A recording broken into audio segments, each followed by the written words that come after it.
Le théâtre m'a toujours fasciné. J'en ai fait moi-même et j'aime toujours aller voir ou regarder des pièces. Alors, évidemment, en découvrir l'influence omniprésente au sein de Lies of P m'a beaucoup plu. Bien sûr, le jeu, plongé au cœur d'une forme de réalité aléatoire de l'Italie, était presque forcé d'inclure cet art occupant une place des plus importantes au sein de la culture italienne. Je pense qu'avant de parler des deux personnages du jour, il serait donc de bon ton de faire un rapide prélude sur l'histoire du théâtre en rapport avec l'Italie. Ce n'est certes pas une des périodes que je maîtrise le plus, mais je vais faire de mon mieux. Rentrons donc dans les grands palais de la comédie, ou plutôt, vous le verrez, de la tragédie, à la rencontre des plus grandes actrices de Crate, les Dames rouges et blanches.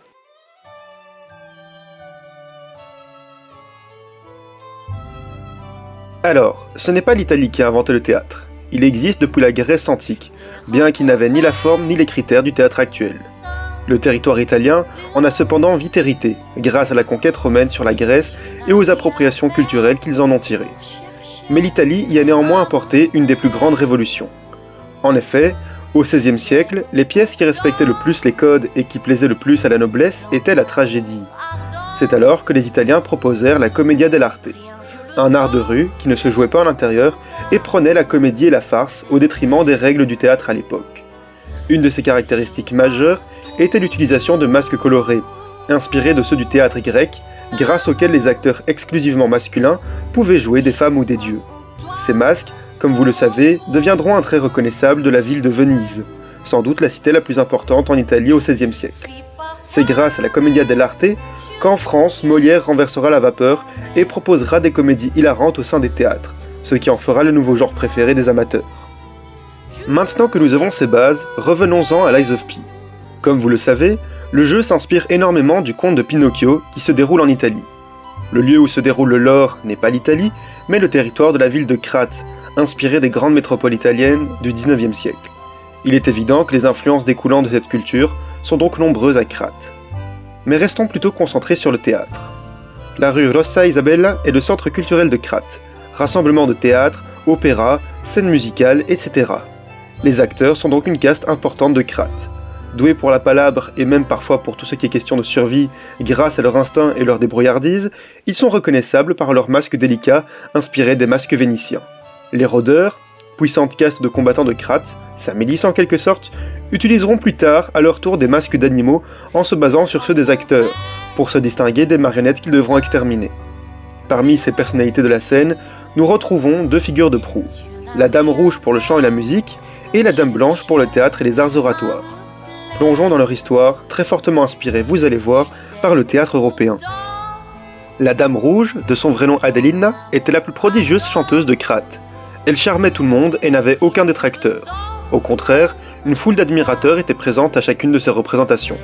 Peut-être trop d'admirateurs d'ailleurs. Elle avait une sœur, qui elle excellait dans le théâtre, bien qu'elle se soit elle aussi bien débrouillée pendant un temps dans la musique. De son nom de scène la Dame Blanche et de son vrai nom Patricia, elle était à la tête des plus grandes productions scéniques qui faisaient tendance à Crate. La route de ces deux sœurs pleines de talent allait néanmoins prendre un tournant décisif. En effet, un des admirateurs d'Adelina, comme ça peut arriver pour beaucoup de stars aujourd'hui encore, tomba follement amoureuse de la chanteuse. Son nom, nous ne le connaissons pas, mais il se faisait reconnaître sous l'appellation de Dr Hibou. Cependant, Adelina refusa ses avances. Le docteur décida que s'il n'avait pas la chanteuse rien que pour lui, alors plus personne ne pourrait. Étant donné qu'elle faisait partie de ses patients, il n'eut aucun mal à lui administrer le poison qu'il avait préparé. Les effets de celui-ci furent la perte de la voix angélique de la Dame rouge. Nous retrouvons là quelques références à des pièces de théâtre célèbres, particulièrement l'idée du poison pour mettre le point final à une relation amoureuse impossible, devrait vous rappeler une certaine pièce de l'anglais Shakespeare. Les deux sœurs, ne connaissant pas la cause de ce malheur, mirent cela sur le compte de l'étrange maladie de la pétrification qui touchait plusieurs personnes à Crate. Pour en savoir plus, allez visionner mes précédentes vidéos sur le jeu.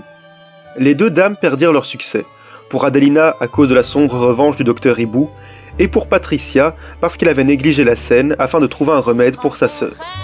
Lorsque la frénésie enclenchant la crise des marionnettes qui ravagea Crate survint, Adelina fut coincée dans l'opéra de la rue Rossa Isabella, pullulant de marionnettes sous le contrôle direct de Roméo, leur roi.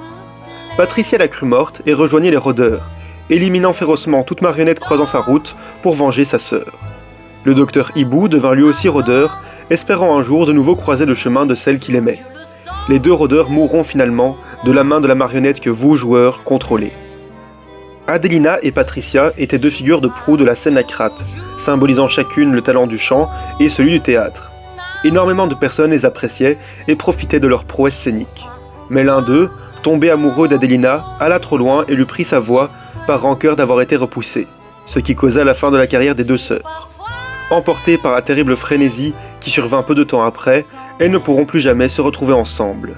Et c'est ainsi que le théâtre italien qui a permis l'essor de la comédie inspira l'une des plus grandes tragédies de Lies of P.